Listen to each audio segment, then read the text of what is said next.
Hey you guys, welcome to part 2 of Study Smarter, Not Harder. I've got a question for you.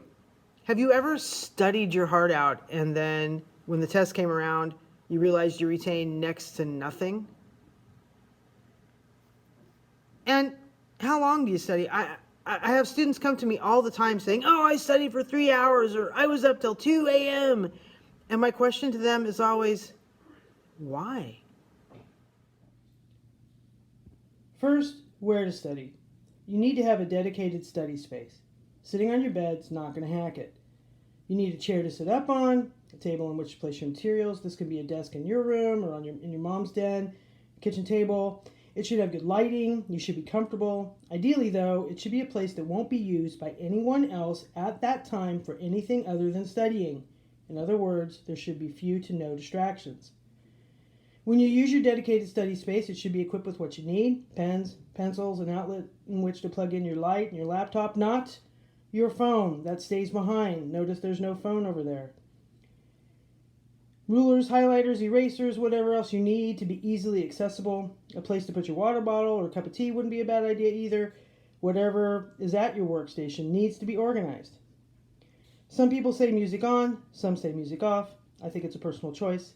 However, if you do have music going, I'd say nothing with lyrics that you'd be tempted to sing along to. Make it all instrumental and keep the volume low.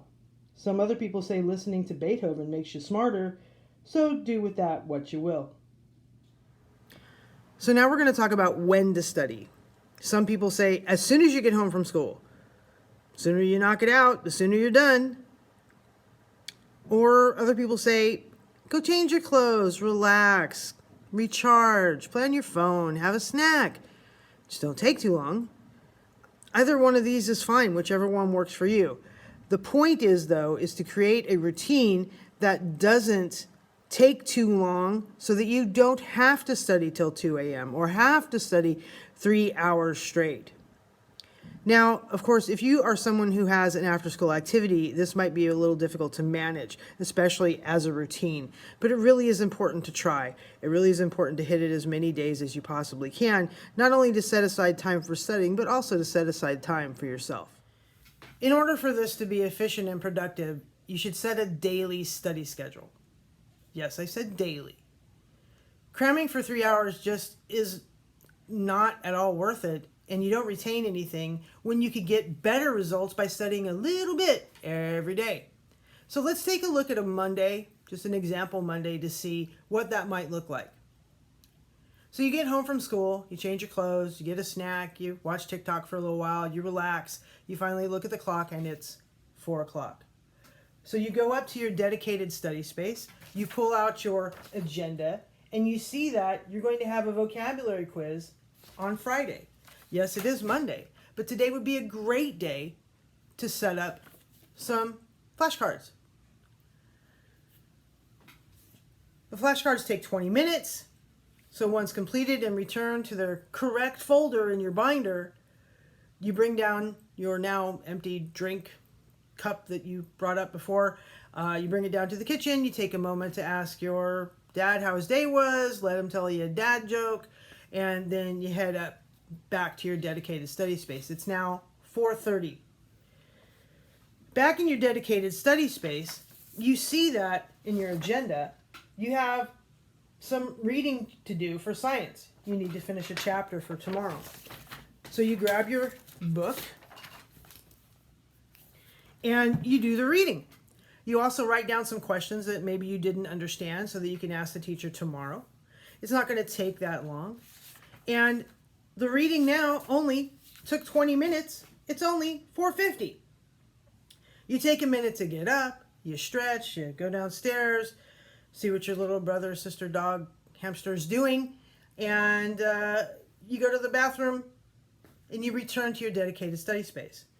The next thing on your agenda is a social studies handout that has 5 questions and some reading. So it's now 5 o'clock, and your dad said dinner was going to be ready at 6. So you begin. You miraculously finish the handout at 5:25, and return it to the correct folder back in your binder. Here's what you've accomplished. You've studied for over an hour. You're organized and ready for tomorrow. You created materials that you're going to be able to use later on in the week to study for the quiz that's going to happen on Friday.